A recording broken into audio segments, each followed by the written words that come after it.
Well, welcome everyone to another Laserfiche webinar. Thanks so much for joining. We are going to get started. Should be a interesting session here, and look forward to any questions you might have. But today's topic is Leave It Alone, controlling your user settings with attributes.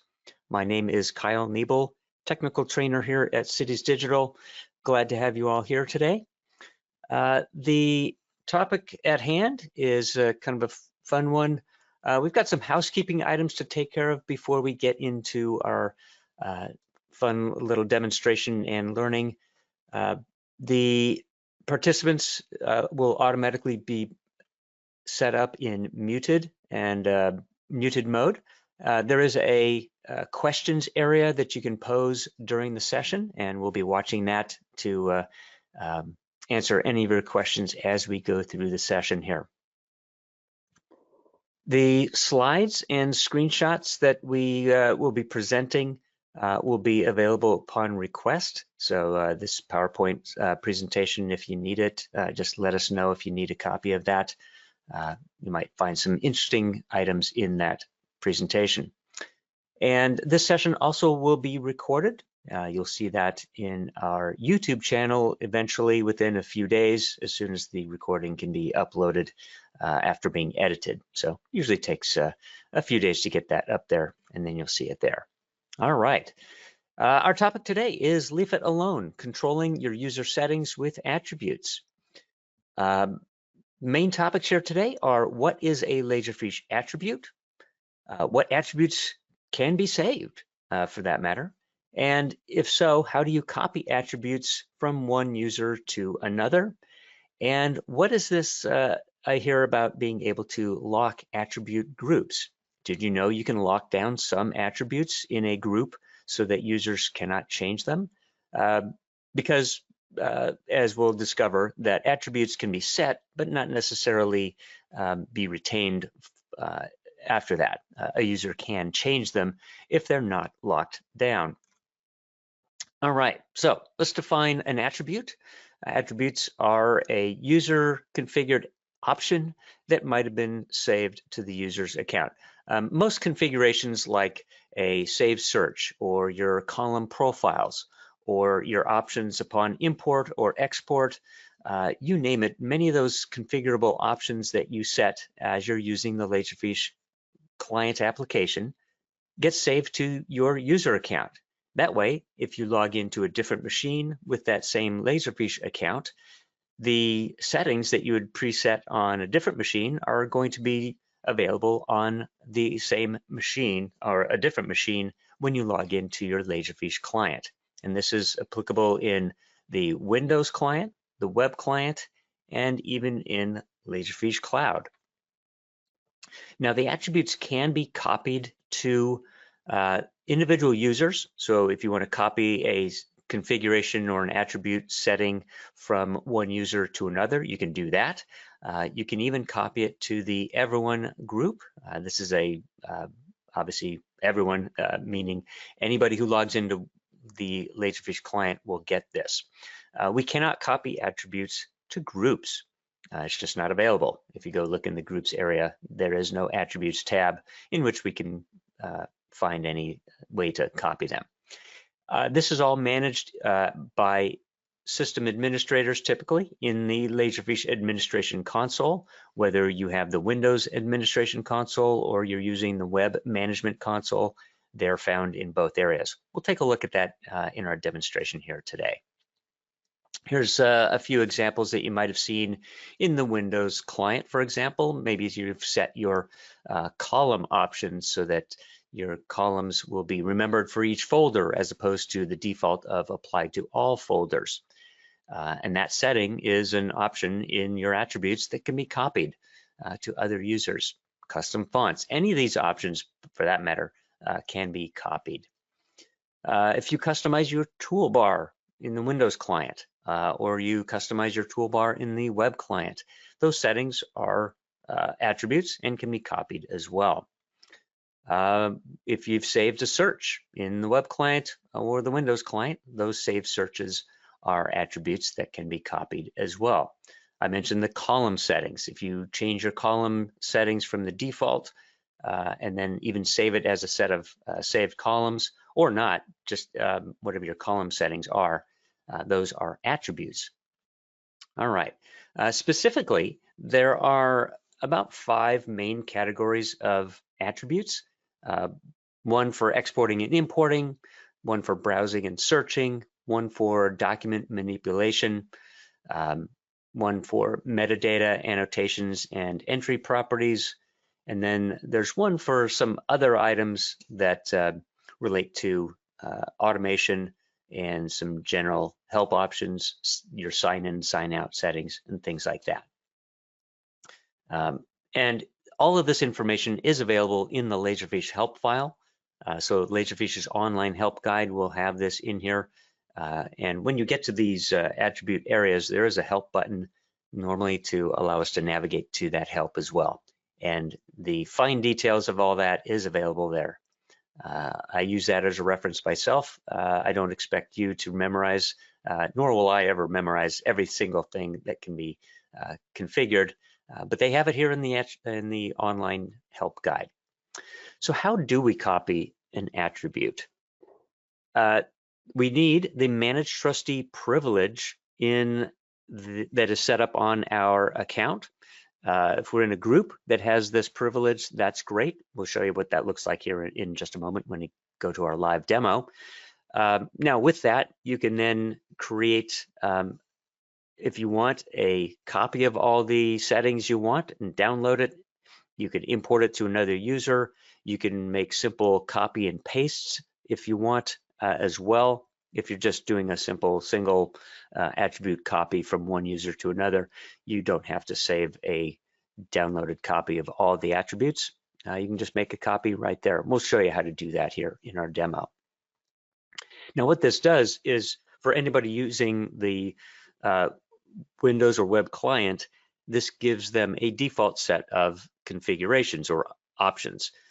For example, many of us, one of the most popular items is the ability to have a set of saved searches for everybody. It's a really nice little tool. So sometimes that is what we find is one of the most popular ones. I find that also column profiles is another popular one. But those options here, we're going to take a look at that in a moment. But it just sets up as a default. Now the user can go and change their options in their client anytime they want. They might start off with those attributes as you've set them, but they can then change them to fit their needs later on. All right, and to make them available to multiple users, we would copy those attributes to the Everyone Group's Attributes tab. And again, like I said, we can't copy it to groups individually, just the Everyone supergroup or individual users. All right, pretty straightforward there. All right, now I did mention that we could lock down some of these attributes. Now you can't lock an individual attribute. The system is designed to allow many to be set, but they've categorized them so that if you did want to lock down a grouping of attributes, you can do that. And as we can see here, there's about 5 of them. There are search settings, doc view panes, annotation style, quick search, and advanced import categories that can be locked down. And any attributes that fall within that category is there.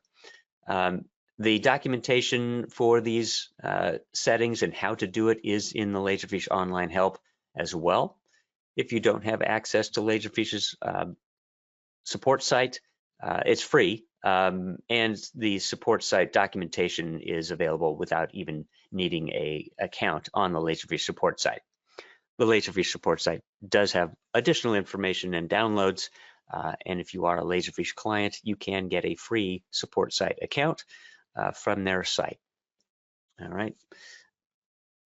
Now, unfortunately, these lockdown settings are not available in the cloud, as far as I understand, but the on-premise Windows or web client support is there for locking down attribute categories. All right. How do we do that? And we'll show you this as well.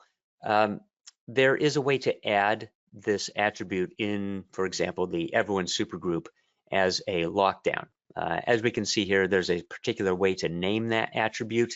You put it in brackets called lockdown and then give it a name. So as we can see in this example, the lockdown format is there. The group, I just made up a name, called it scanners group.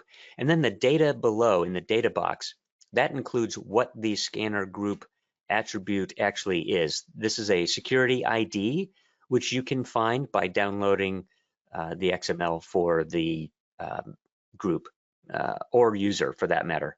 You can be very specific if you want, but then you can put the equals and then your different account lockdown categories in here.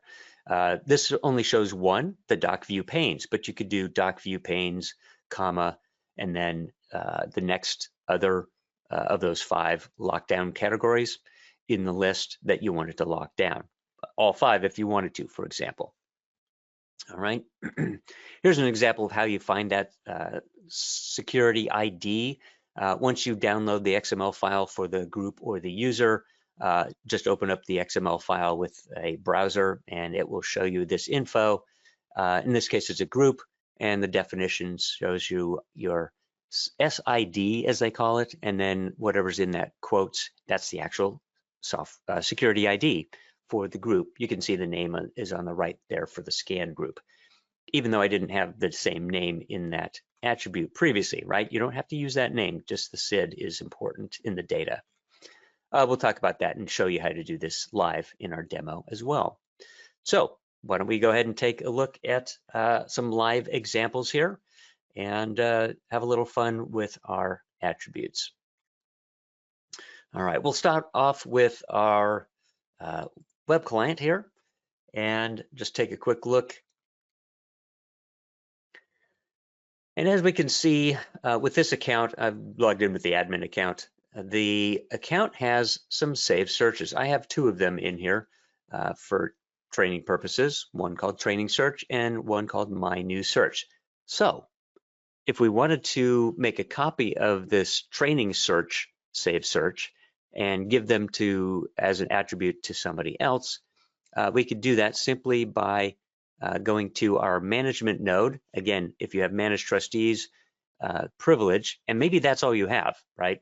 You don't necessarily need all your administrative privileges, but if you have the ability to create a new user or group, this will give you the management option in your login account credentials up there at the top. Navigate to that area and then go to your user in which you're going to copy those attributes. Highlight the user, and as we can see, there's an attributes tab for the user, and then we can scroll down to find that. Now it's easier sometimes to actually filter or view the subset. I find this really handy. As you can see, quite a few different subsets are available relating to different functionality within the client, right? I think the options I'm looking for are some search settings. So we'll do the subset of search, and we'll scroll through here and see if I have any options here. Do I have any of my saved searches? I don't see those here under search. Maybe I need to go to, as you can see, we have column display. We have different options here. Maybe it's under settings. And sometimes what I'll do is I'll just leave it open and choose all items, and then we'll just go look for the name of my saved search in the list, as we can see here. So just bear with me as I go through this. There we go. We have some saved searches, right? There's one. I'm not sure if we can see more info. Now, if the item says, there's obviously some data here in this column. In order to see that, you might have to expand the column a little bit so that you can see more info about that saved search. We'll continue down here. We've got some other searches as well, some scanning settings, right? So you can change your different scan settings for different options as well. We'll go back up here. As you can see, we've got a search grouping. Why do I say that? And we're going to assume that this is the one I'm looking for. It says admins search dash only. So there's the name under save search. So the, in brackets, the property or the name of the save search. And if you want, select all three. Notice there's some properties. There's the name of it, then there's a 0 and a 1. So all three of these properties actually are relative to the search. Now at this point, you could download this set of properties as an XML file, and then we could go to a different user and import them, or in other words, hit that import button and bring them in. If you right click, we can't do anything like that. So in the web client, we actually do have to download that info. When we do that, we'll just go to our selected attributes, save that, and now we have a set of attributes we could give to another user. Let's go ahead and select this other user here, click on the attributes tab, and notice this user has quite a few less attributes than the previous user. So let's go ahead and import. We need to browse for that file. And bring that over. And there's our attributes. Import that. And you have some options when you're importing those attributes. So do you want to retain the original values or replace? In our case, we just want to replace everything there. We don't have anything in here, so it's really a moot point. But if there were, we might certainly want to replace what's in there. Go ahead and click OK. So now if we log in to the client with the credentials that we see here, we should also see that save setting in the system. All right, let's copy them into our demo account. I like using that one. Let's go ahead and bring that set of attributes in. Click OK. And now if I log in to the system with demo, the save search should be in my drop-down list as well. So we could test that. I'll go ahead and close the management console, do a quick sign out, sign in with the demo account.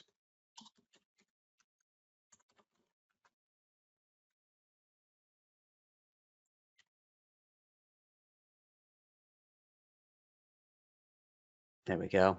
And under save searches, that's not in there. All right, I think I'm copying the wrong save search, but that process should be more intuitive and expose the save search as expected. I'm obviously using the wrong set of searches on the wrong account in there. All right, so that was in the web client and management console. The same method can be done in a Windows admin console.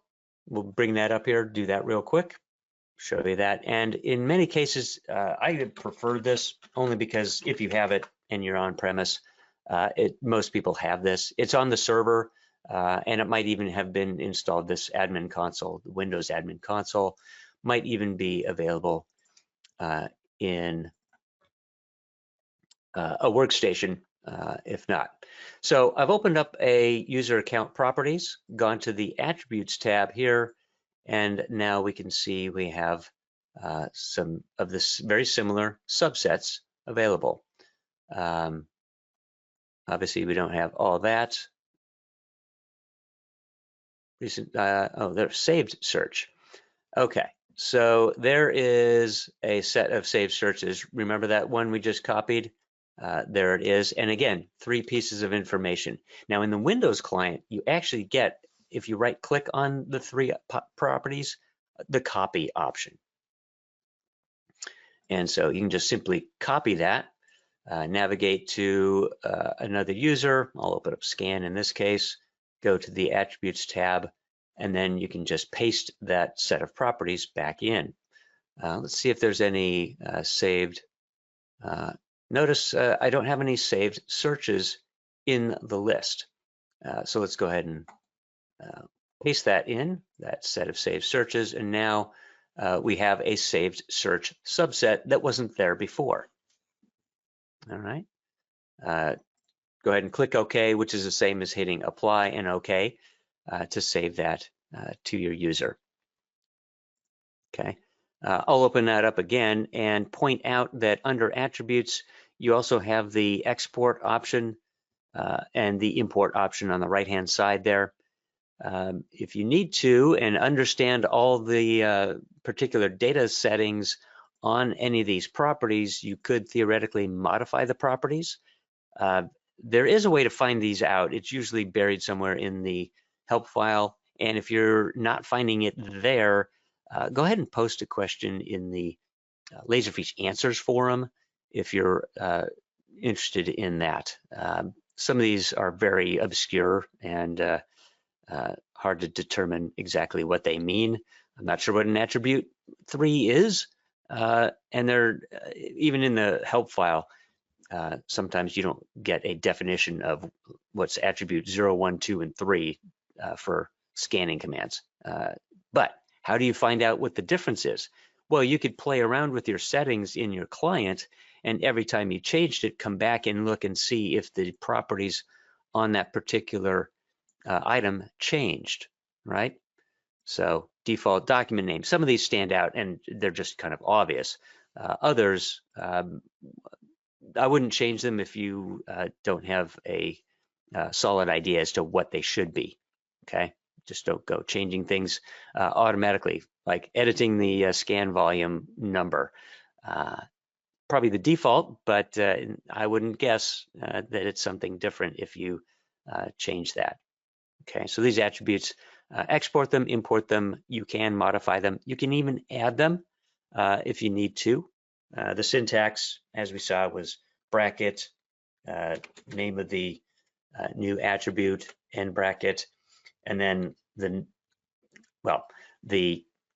type of attribute, its attribute name, as we can see in that list, and then the special name that you might have as well, and then the data in there. Again, the help file will explain a lot of it and go into definite detail on which ones are good to use, okay? In fact, down at the bottom right corner is the help button, and if you're in there, just go ahead and click on that. That will launch Laserfiche's online help guide, taking you to that topic, as we can see here. So here's an example. And in fact, reading this is kind of an interesting concept. If the user doesn't have any attributes, then the system looks at the everyone group for attributes to read as well. Okay, so depending on what you're doing, maybe everybody gets it, right? So if a user has a specific attribute set, it uses that. If not, it uses anything that it finds available in the everyone group, or it just sets the defaults.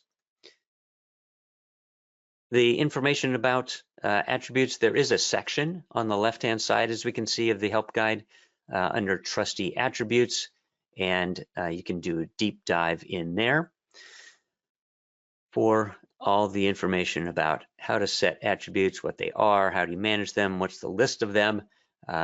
So go in depth in there, and you'll learn quite a bit. We don't have time to go through all of it here today, but I highly recommend perusing this if you have a chance. Usually I use it when I have a specific need. Otherwise, I kind of ignore the help file. But you can find most everything you need, except for a few exceptions, in the help file. It's pretty amazing. Now, when it comes to locking down groups, that's in a different section under the administration area for repository administration. I would say go ahead and try and use the items here. Metadata administration, is it actually in here? Well, to find it, I find it easier to actually use the search up in the top right corner and type in maybe a lockdown as far as that goes, right? And maybe even limit it to Laserfiche and then do a search. All right, should find lockdown groups. There's settings, lockdown. And then that'll take you into that topic, which if we look over here is a specific area within repository administration. All right, that's the hyperlink that I showed you on the slide in our introduction here. So this is where this information is found. All right. Okay, so once you've got those settings set up, as you can see, there's a few groups that are obviously in here. Quite a few of them are in here, but they're grouped into groups. Toolbars, save searches. Oh yeah, by the way, toolbars are fun. If you customize your Laserfiche toolbar, that's a set of properties that can be copied. All right, all of them are set. There's I haven't customized it on this account, so the default set of toolbar settings are set up.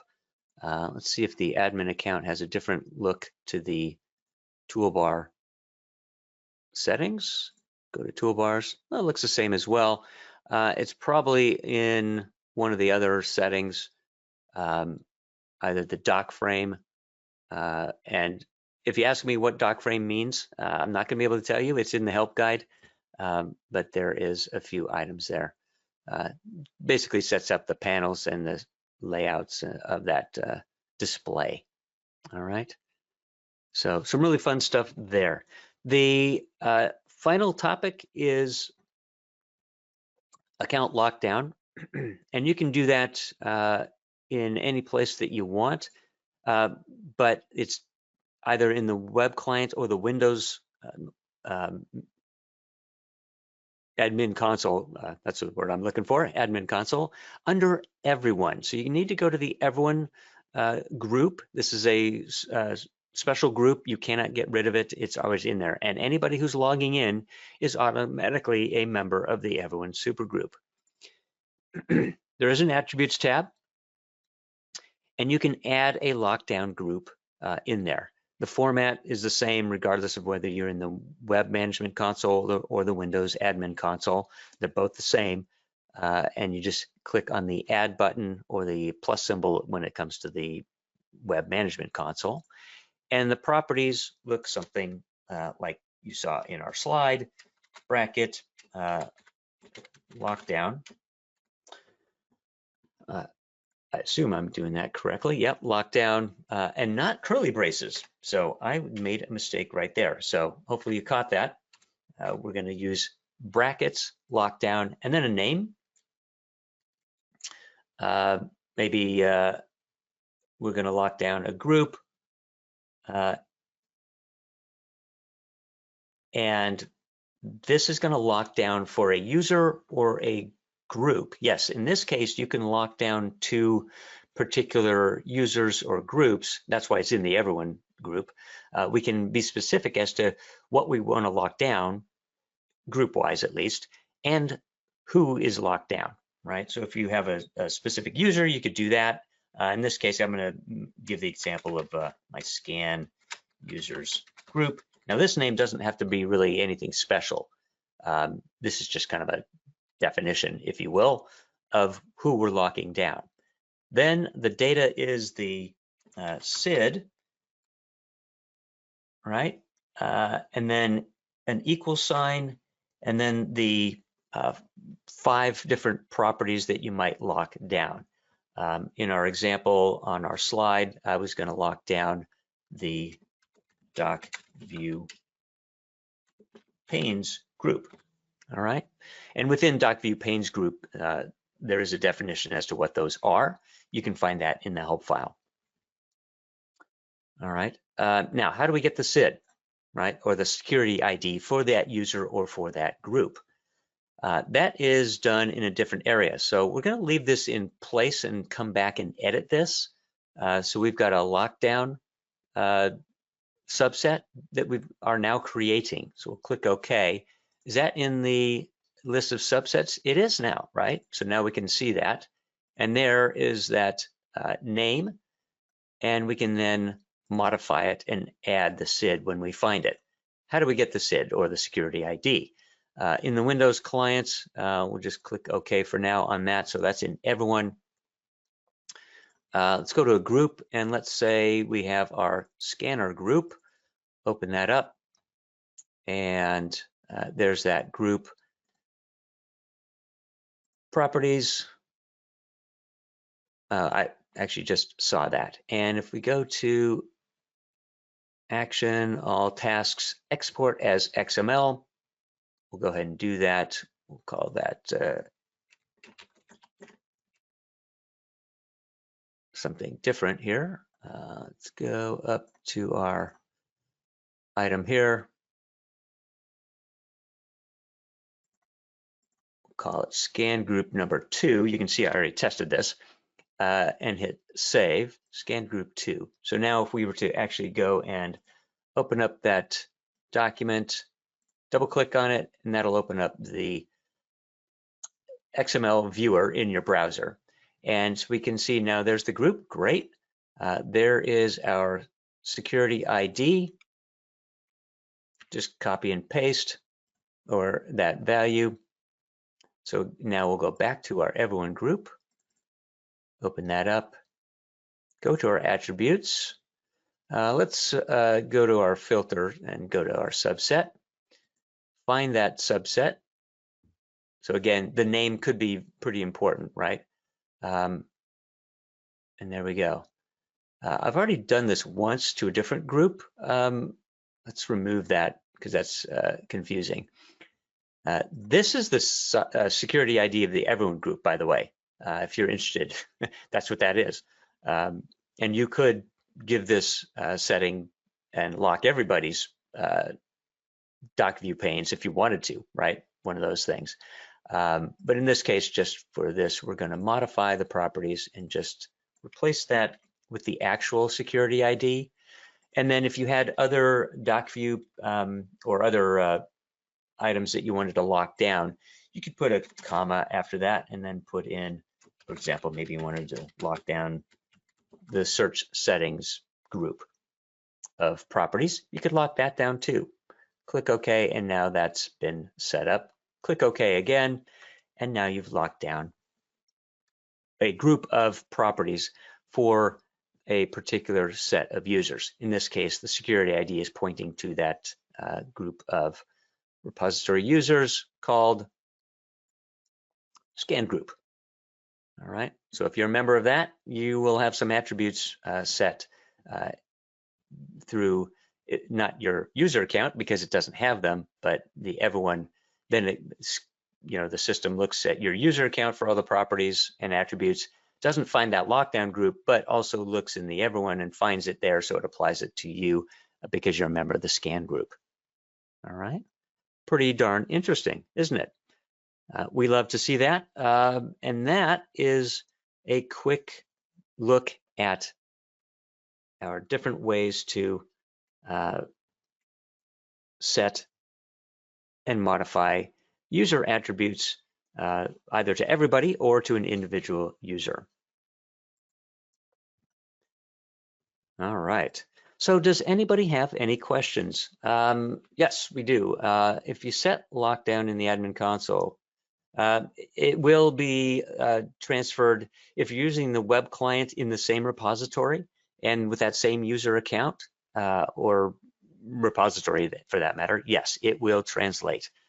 So that lockdown works whether you're using the web client or the Windows client. The repository is really where that information is stored. So if you're logging into that repository, regardless of client type, you will be locked down, for example. Good question. Love it. All right. So pretty straightforward. I think the help file would be a wonderful place to find all that information. So that's where I find all the good stuff that's kind of buried in there. Laserfiche does a very good job of getting the information in there. So we love that. All right. So some helpful resources along the road to learning. We do have our own support site, cdi.support, for links to different content. The Laserfiche support site is a other place to find content and more in-depth knowledge about Laserfiche, which is at support.laserfiche.com. Here at CDI, we have a YouTube channel, and you will find this video in a few days, along with many other webinar videos and training videos there. I highly encourage you to go there. You'll find lots of great content on that site as well that will help you understand Laserfiche in a bit deeper manner. That being said, thank you everyone for attending the Leave It Alone, Controlling Your User Settings Using Attributes class, and we look forward to seeing you at the next one.